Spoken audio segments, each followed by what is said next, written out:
Bismillahirrahmanirrahim. Assalamualaikum warahmatullahi wabarakatuh. Alhamdulillah, thumma alhamdulillah, wassalatu wassalamu ala rasulillah. Allahumma salli wa sallim ala sayyidina Muhammad wa ala ali sayyidina Muhammad. Faqala ta'ala ba'da a'udzu billahi minasy syaithanir rajim. Bismillahirrahmanirrahim. Laqad kana lakum fi Rasulillah uswatun hasanah liman kana yarjullaha wal yawmal akhir wa dzakarallaha katsira. Shadaqallahul azim. Ketua dan segenap pengurus Masjid Nurul Iman yang sama-sama kami hormati, bapak-bapak, saudara-saudara, ibu-ibu, kaum muslimin dan muslimat yang sama-sama kami muliakan, dan semoga kita semua dimuliakan dan dibahagiakan oleh Allah Subhanahu wa taala. Amin ya rabbal alamin. Bersyukur kita kepada Allah Subhanahu wa taala dengan membaca alhamdulillahirabbil alamin. Diberikan kita semua kesehatan, kesempatan, kekuatan sehingga bisa berhadir berkumpul di masjid yang kita banggakan ini, di Masjid Nurul Iman, kantor pusat PT PN 5 Pekanbaru ini. Mudah-mudahan berkumpulnya kita hari ini menjadi asbab, menjadi penyebab berkumpulnya kita semua besok di surganya Allah Subhanahu wa taala. Amin ya rabbal alamin. Salawat dan salam kepada Nabi kita, Nabi Muhammad sallallahu alaihi wasallam. Allahumma salli wa sallim ala sayyidina Muhammad wa ala ali sayyidina Muhammad. Assalamu alayka ya Rasulullah, assalamu alayka ya Nabiyallah, assalamu alayka ya Habiballah. Semoga istiqamah kita dengan sunnah-sunnahnya, diakui Nabi sebagai umatnya di yaumil qiyamah, dan yang utama kita semua mendapat syafaat darinya. Amin ya rabbal alamin. Pada berbahagia Zuhur ini kami ingin mengangkat tema kajian kita adalah kriteria sunnah Rasulullah Sallallahu Alaihi Wasallam. Bapak Ibu, sekarang ini tanpa kita sadari kita telah berada di bulan Rabiul Awal. Rabiul Awal ini merupakan bulan penting dalam Islam. Kenapa? Karena di bulan inilah tokoh dunia, proklamator umat, sang Habibullah dilahirkan ke permukaan bumi ini. Man huwa? Siapakah beliau itu? Dialah Nabi kita, Nabi Muhammad sallallahu alaihi wasallam. Beliau dilahirkan di kota Makkah pada hari Isnin 12 Rabiul Awal tahun Gajah. Ibundanya bernama Aminah, ayahnya bernama Abdullah, dan Al-Quran menyuruh kita mencontoh, meniru, meneladani beliau dalam hidup dan kehidupan. Allah berfirman dalam surah Al-Ahzab, surah yang ke-33, ayat yang ke-21. Apa kata Allah? A'udzubillahi minasyaitonirrajim. Laqad kana lakum fi Rasulillah uswatun hasanah. Sungguh benar-benar ada pada diri pribadi Nabi Muhammad itu contoh, suri tauladan yang baik. Bapak Ibu, kalau kita perhatikan Al-Ahzab ayat 21 ini ada dua taukidnya, ada dua taukid penguatnya, ya. Lam dalam sastra Arab kalau dia tersendiri, ya, berpisah dengan huruf hijaiyah yang lain, bisa artinya tidak, bisa pula artinya jangan. Contoh, la taqrabuz zina, la di situ artinya jangan. La taqrabuz zina, jangan kau perbuati, jangan kau dekati perbuatan zina. La di situ artinya adalah jangan. Kemudian di teks lain, yang lain, la ilaha illallah, la juga tidak bersambung dengan huruf yang lain. La di situ artinya tidak ada Tuhan kecuali Allah. Tapi kalau huruf lam, kalau bersambung dia dengan huruf hijaiyah yang lain, maka dalam sastra Arab ini artinya menjadi taukid, tidak, bukan pula jangan, ya. Contoh, innal insana lafi khusrin, innal insana lafi, lam dan itu bersambung ya Bapak Ibu. Maka kalau ditengok terjemahannya, sesungguhnya manusia itu lafi benar-benar berada dalam kerugian. Ya, jadi la itu artinya di situ menjadi taukid, menjadi penguat. Sama seperti Al-Ahzab ayat 21 ini, la qada, lam dan qada itu bersambung dia. La qada, kana lakum fi Rasulillah uswatun hasanah. Maka kalau tengok terjemahannya, sungguh benar-benar, sudah sungguh benar-benar lagi ada pada diri pribadi Muhammad itu contoh suri tauladan yang baik. Jadi bagaimana Nabi dalam kesehariannya harus kita contoh. Ya, mulai dari bangun tidur sampai tidur kembali. Bagaimana Nabi dalam bermasyarakat harus jadi contoh bagi kita. Bagaimana Nabi dalam berumah tangga harus jadi acuan bagi kita. Wabil khusus bagaimana Nabi dalam beramal ibadah mesti harus menjadi rujukan bagi kita. Bapak Ibu, dalam kajian hadis ini disebut dengan sunnah. Ya, sunnah keseharian Nabi ini disebut dengan sunnah. Apa itu sunnah? Ya, perbuatan Nabi, keseharian Nabi. Tapi berbahagia secara terminologi sunnah itu adalah ma'udi bainan Nabi sallallahu alaihi wasallam qaulan wa fi'lan atau takriran. Jadi yang disandarkan kepada Nabi qaulan perkataannya, fi'lan perbuatannya, takrir pengakuannya. Jadi keseharian Nabi ini disebut dengan sunnah. Harus jadi contoh bagi kita. Bagaimana Nabi kesehariannya mulai dari bangun tidur sampai tidur kembali. Berbahagia, namun terkadang di masyarakat kita ini terjadi polemik. Ya. Apalagi dalam masalah ibadah. Nabi tidak mau itu loh. Nabi mau ikut. Nabi tidak berbuat macam itu loh. Nabi berbuat macam itu. Terjadi terkadang konflik internal. Bahkan yang nauzubillah terjadi bapak yang berbahagia hal yang menyalahi sunnah. Contoh bertegur sapa, ini kan sunnah Nabi nih. Nabi kan sehari-hari bertegur sapa dia. At-tabassum shadaqah, senyum itu termasuk sedekah. Jumpa dengan saudaramu, ucapkan salam. Orang kita senyum. Ini kan ajaran Nabi, sunnah Nabi ini. Terkadang karena berbeda pemahaman terhadap hal-hal tertentu, akhirnya tak teguran, tak baikan Bapak Ibu. Ini berbahaya.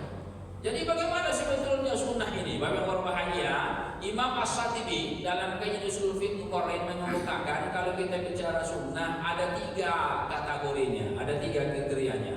Berapa Bapak Ibu?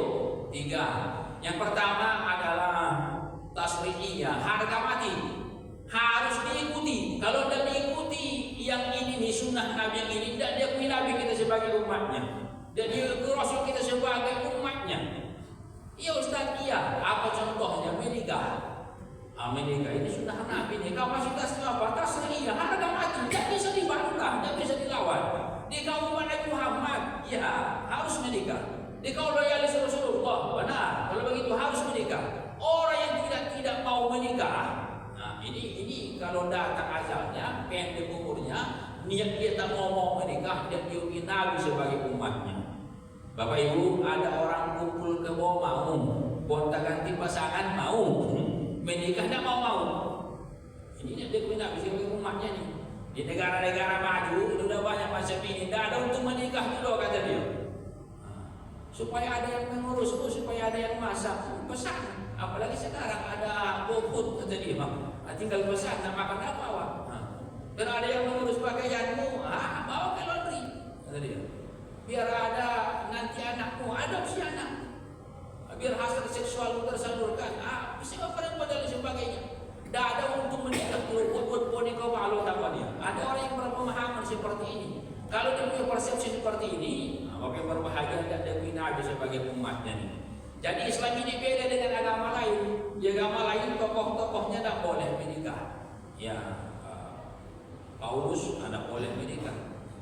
Biarawati tak boleh menikah. Apalagi yang botak-botak itu apa namanya? Biksu itu tidak boleh menikah. Mereka mewakafkan dirinya untuk agama, mendedikasikan hidupnya untuk agama. Dia pelayan Tuhan, itulah jalan yang dipilihnya. Dia menjadi pelayan Tuhan, mewakafkan diri untuk agama. Kalau dia menikah, itu batal. Menjadi pelayan Tuhan yang tidak boleh. Dalam Islam tak boleh yang tidak menikah. Ini sunnah Nabi nih, kapasitasnya apa? Tasriyah, harga mati, tidak bisa dibantah, tidak bisa ditawar. Di kaum Rasul ya menikah. Maka sampaikan kepada anak keponakan kita yang mau menikah. Kenapa kau menikah? Nah, tujuan utamanya apa? Mengikuti sunnah Rasulullah Shallallahu Alaihi Wasallam. Nah, kau menikah ya, perbaharui ini ya, permantap nawa itu. Menikah itu karena anjuran agama. Ya, mengikuti sunnah Rasulullah Shallallahu Alaihi Wasallam. Di seluruh agama tidak boleh tidak menikah. Nah ini. Kemudian apa lagi? Bagaimana berbahagia sunnah Nabi kapasitas yang tasriyah ini? Ya, khitan. Anak laki-laki dalam Islam sebelum akil balik mesti dan harus di khitan, harus disunat. Kalau belum disunat, belum diakui Nabi Muhammad sebagai umatnya. Jadi khitan itu tuh sunnah Rasul itu adalah sunnah Nabi yang kapasitasnya apa? Tasriyah, harga mati, tidak bisa dibantah, tidak bisa ditawar. Maka kalau ada orang yang mualaf baru masuk Islam dia 30 tahun umurnya 40 tahun itu harus di khitan, harus disunat. Mak korek itu Pak Ustaz, korek lah, tidak bisa dibantah ini, tidak bisa ditawar. Kalau umpamanya dia datang ke kantor KUA, saya mau menikah Pak, saya mualaf. Ya, mana surat mualafmu? Ini. Nah, pertanyaan berikutnya kepada dia apa? Mana surat khitanmu dari dokter? Nah, dokter itu kan disumpah dengan profesinya. Kalau belum disunat tak mau dia mengeluarkan suratnya itu. Tapi kalau sudah disunat, sudah dikhitan, kan agama lain ada juga yang dikhitan nih karena kebersihan, ya, karena kesehatan dan lain sebagainya. Agama lain juga, ya banyak juga yang dikhitan ini karena alasan kebersihan dan kesehatan. Tapi banyak juga yang tidak. Dalam Islam ini harus nih. Di kaum Muhammad, yes, nah maka harus dikhitan. Khitan menikah adalah sunnah Nabi kapasitasnya apa? Tasriyah, harga mati, tidak bisa dibantah, tidak bisa ditawar, tapi berbahagia. Satu. Yang kedua kata Imam As-Satibi dan Usul Fiqh Muqarrin, kriteria sunnah itu pertama tadi tasriyah harga mati. Ya. Yang kedua ghairu tasriyah, boleh dicontoh, boleh tidak, boleh ditiru, boleh tidak. Bagus jadi contoh, bagus jadi ditiru. Di sini banyak kita terkadang ini. Ya. Misalnya Nabi senang baju putih, ini sunnah baju putih itu. Tapi bukan berarti baju batik itu haram, bukan berarti baju batik itu bid'ah. Ya. Nabi itu pakai jenggot, sunnah itu. Sunnah pakai jenggot ini. Jangan diejek-ejek orang pakai jenggot. Tak boleh Bapak Ibu. Itu pelecehan terhadap sunnah. Terkadang ya kesannya begara, bercanda, tapi ya tak baik. Jenggot Bapak itu nampaknya mirip lah untuk lebaran Idul Adha besok. Nah, itu tidak boleh itu. Tidak boleh, itu pelecehan terhadap sunnah. Tapi jenggot ini bagi berbahagia sunnah Nabi, betul sunnah Nabi. Kapasitasnya apa? Ghairu tasriyah. Maksudnya boleh dicontoh, boleh tidak, boleh ditiru, boleh tidak. Maksudnya begini, kalau kawan itu tidak pakai jenggot, bukan berarti kawan itu ikut Nabi. Tidak seperti itu. Kalau tidak pakai jenggot, bukan berarti tak mau diikut Rasulullah Shallallahu Alaihi Wasallam. Tidak seperti itu. Nabi habis makan dijilat-jilatnya tangannya. Ini sunnah Bapak Ibu. Sunnah tuh dijilat-jilatnya tangannya. Sunnah. Tapi bukan berarti makan pakai sendok itu haram. Bukan berarti makan pakai garpu itu bid'ah. Ya, itu sunnah. Tapi kapasitasnya apa? Ghairu tasriyah. Boleh dicontoh, boleh tidak. Boleh ditiru, boleh tidak. Bagusnya dicontoh, bagusnya ditiru. Terkadang di sini banyak masyarakat kita. Ya, wah ini sudah dipraktekkan Nabi. Tidak ada dalilnya. Bagaimana berbahagia kalau kita bicara dalil itu tuh, tidak cuma Al-Quran, tidak cuma hadis, ada ijma, ada qiyas, ada urf dan lain sebagainya. Ya dalil secara spesifik tidak ada, tapi secara umum ada. Ya, ini terkadang banyak. Ini apa ini? Mana ada dalilnya? Baca surah Yasin di tempat ini. Zikir rame-rame ini mana ada dalilnya? Memang kalau bahagia kalau bicara sholat, ya memang betul kata Nabi, shollu kama ra'aitumuni usolli. Sholatlah kalian sebagaimana nampak aku sholat, kata Nabi. Kalau bicara sholat kita hanya hiya aqwalun wa af'alun, awwaluhat takbir wa akhiruhat taslim. Beberapa perkataan, beberapa perbuatan, awwaluhat takbir, dimulai dari takbir, wa akhiruhat taslim, dan ditutup dengan salam. Itu yang sholat itu tuh. Kalau sudah selesai salam, mau zikir-zikir dia, mau agak kuat suaranya, mau pelan-pelan, itu tidak termasuk sholat lagi. Tidak termasuk sholat lagi. Ya, udah di awal takbir dengan salam. Ya. Nabi tidak mempraktekkan zikir-zikir kuat-kuat. Nah, ini tidak sesuai dengan sunnah. Memang bahagia. Jadi, ya. Larangannya pun tidak ada. Tidak ada larangannya. Tidak boleh habis sholat itu zikir kuat-kuat. Ada larangan spesifik? Tidak ada. Ya. Suruhan pun pernah sahabat mendengar, tapi tidak kuat hadisnya. Maksudnya begini, lana akmaluna wa lakum akmalukum. Bagi kami amal kami dan bagi kamu amal kamu. Silakan menganggap diri kita paling benar, tapi tidak boleh memvonis orang lain salah.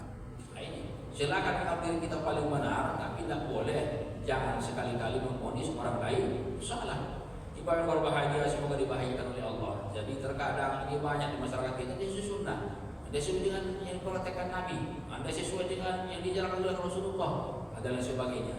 Jadi yang pertama tadi sunnah itu adalah tasrihiyah, harga mati, harus dicontoh, harus ditiru. Kalau tidak, dari Nabi kita sebagai umatnya. Yang kedua adalah ghairu tasrihiyah, boleh dicontoh, boleh tidak, boleh tiru, boleh tidak, maksudnya dicontoh.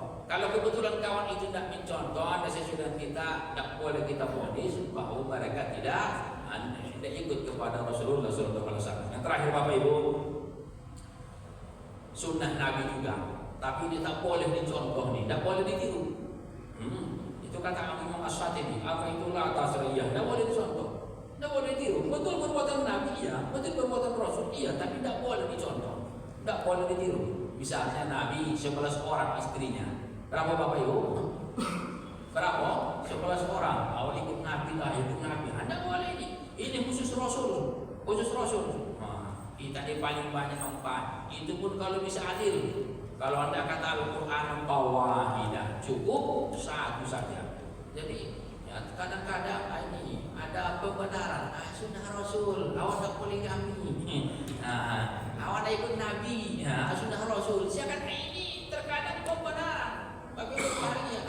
Kalau nak nengok betul, ya Nabi itu dia poligami setelah istrinya yang pertama wafat, Khadijah. Baru kemudian baru yang kedua baru poligami dengan yang lainnya. Dan cuma 1 istrinya yang virgin, lain itu yang mustakmal, yang second, ya, yang sudah janda. Jadi terkadang kita ini pembenaran, ya. Tapi Bapak berbahagia. Kita ini paling banyak 4, itu pun kalau sanggup bisa adil. Lewat dari itu, walaupun dipraktekkan oleh Nabi, Anda boleh kita ikuti. Ini khusus untuk Rasulullah SAW. Dulu awal-awal tahun 2000-an ada di Jakarta yang subur namanya, 8, 9 istri. Ketika dikritik, ini langsung dia saya ikut Nabi. Ini ikut Rasul. Ini tidak benar ini. Nabi kan 9 istrinya, dipaksa tinggal pula serumah, semuanya. Nauzubillah, nauzubillah. Jadi ini tidak boleh ini khusus untuk Nabi. Jadi walaupun itu sunnah dikerjakan oleh Nabi, ya tapi tidak boleh kita lakukan, tidak boleh kita kerjakan. Ini khusus untuk yang mulia Rasulullah SAW. Apalagi yang lain tidak menerima sedekah, Nabi tidak menerima sedekah. Ini juga tidak boleh. Ya, kita boleh menerima itu. Bapak bahagia, jadi sunnah-sunnah yang biasa lah kita amalkan. Silaturahim, ya, saling kunjungi, ya, saling tegur sapa, taklim dan lain sebagainya. Amal sama-sama kita hidupkan ini dalam kehidupan kita sehari-hari. Wabil khusus di bulan Rabiul Awal ini, ya, kita angsur-angsur untuk ya menggali sejarah Rasulullah, menumbuhkan cintaan kepada yang mulia Rasulullah SAW, dan semoga kita semua bisa ya menghidupkan sunnahnya. Amin ya rabbal alamin. Terakhir sekali saya tutup kajian timur kita ini dengan sebuah hadis dari yang mulia Rasulullah SAW. Kata Nabi, siapa yang mencintaiku maka dia akan menghidupkan sunnahku. Ya. Dan siapa yang menghidupkan sunnahku dan mencintaiku, kana ma'iya fil jannah. Besok kata Nabi dia akan bersamaku dalam surga. Jadi Bapak Ibu harus ada usaha kita ini untuk membersamai Rasulullah SAW di dalam surga, yaitu dengan cara mencintainya dan berangsur-angsur menghidupkan sunnahnya. Terima kasih. Wabillahi taufiq wal hidayah. Ihdinas siratal mustaqim. Subhanaka Allahumma wa bihamdika asyhadu an la ilaha illa anta astaghfiruka wa atubu ilaik. Wa ba'du fa'aqul assalamu alaikum warahmatullahi wabarakatuh.